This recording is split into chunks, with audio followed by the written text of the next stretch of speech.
കോതമംഗലത്ത് ഒട്ടേറെ വികസന പ്രവർത്തനങ്ങൾ ആന്റണി ജോൺ നടപ്പിലാക്കിയിട്ടുണ്ടെന്നും ആരംഭിച്ച പദ്ധതികൾക്ക് തുടർച്ചയുണ്ടാകുന്നതിനും കൂടുതൽ പദ്ധതികൾ കൊണ്ടുവരുന്നതിനും ആന്റണി ജോൺ വീണ്ടും വിജയിക്കണമെന്നും നിയോജകമണ്ഡലം സെക്രട്ടറി ആർ അനിൽകുമാർ LDF പ്രകടന പത്രിക പ്രകാശനത്തിന് ശേഷം നടന്ന വാർത്താ സമ്മേളനത്തിൽ സംസാരിക്കുകയായിരുന്നു അദ്ദേഹം.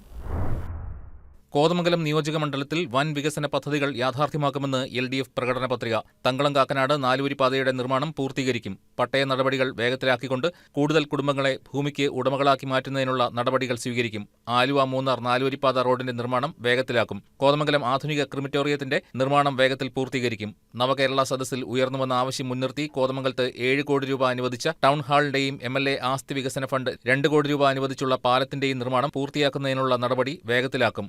ഭൂവത്താൻകെട്ട് മിനി ജലവൈദ്യുത പദ്ധതിയുടെ നിർമ്മാണം വേഗത്തിലാക്കും. ആവോലിച്ചാൽ ലിഫ്റ്റ് ഇറിഗേഷൻ പദ്ധതിയുടെ നിർമ്മാണം ത്വരിതഗതിയിൽ പൂർത്തീകരിക്കും. ആലുവ കോതമംഗലം നാലുവരിപ്പാത നിർമ്മാണം ത്വരിതപ്പെടുത്തും. ചേലാട് അന്താരാഷ്ട്ര സ്റ്റേഡിയത്തിന്റെ നിർമ്മാണം വേഗത്തിൽ പൂർത്തീകരിക്കുന്നതിനുള്ള നടപടി സ്വീകരിക്കുമെന്നും LDF നേതാക്കൾ പറഞ്ഞു. പൊതു ആവശ്യങ്ങൾക്ക് വേണ്ടി ഭൂമി മാറ്റിയെടുക്കാം എന്നുള്ള സർക്കാരിന്റെ പുതിയ തീരുമാനത്തിന്റെ അടിസ്ഥാനത്തിൽ ആണ് ഇപ്പോൾ ചേലാട് സ്റ്റേഡിയത്തിന്റെ പണി ആരംഭിക്കാൻ വേണ്ടിയിട്ടുള്ള നിലപാട് സ്വീകരിച്ചത്. കേന്ദ്ര ഏജൻസിയായിട്ടുള്ള കിറ്റ്കോ ആയിരുന്നു അത് ഏറ്റെടുത്തിരുന്നത്. അവരത്തരത്തിലുള്ള പണി ചെയ്യാൻ തയ്യാറാവാത്തതുകൊണ്ട് സ്പോർട്സ് കേരളയെ കൊണ്ട് അതിന്റെ പ്രവർത്തനങ്ങൾ നടത്തിക്കാൻ വേണ്ടി സ്പോർട്സ് കേരളയെ അതിന്റെ പണി ഏൽപ്പിച്ച് ഏതാണ്ട് അതിന്റെ പ്രവർത്തനങ്ങൾ തുടങ്ങുന്ന ഒരു സ്ഥിതിയിലേക്ക് എത്തിച്ചേർന്ന് കഴിഞ്ഞിരിക്കുകയാണ്. CPM ജില്ലാ സെക്രട്ടറി S. സതീഷ് പ്രകടന പത്രികയുടെ പ്രകാശനം നടത്തി. LDF നേതാക്കളായ R. Anilkumar, PT. Benny, Shaji Muhammad, KA. Joy, AA. Anshad, Roni Mathew, Manoj Gopi, Thomas Thombrayil, Shaji Peechakkara, Antony Pullan, Sajan Ambatt, Baby Paulose തുടങ്ങിയവർ വാർത്താ സമ്മേളനത്തിൽ പങ്കെടുത്തു.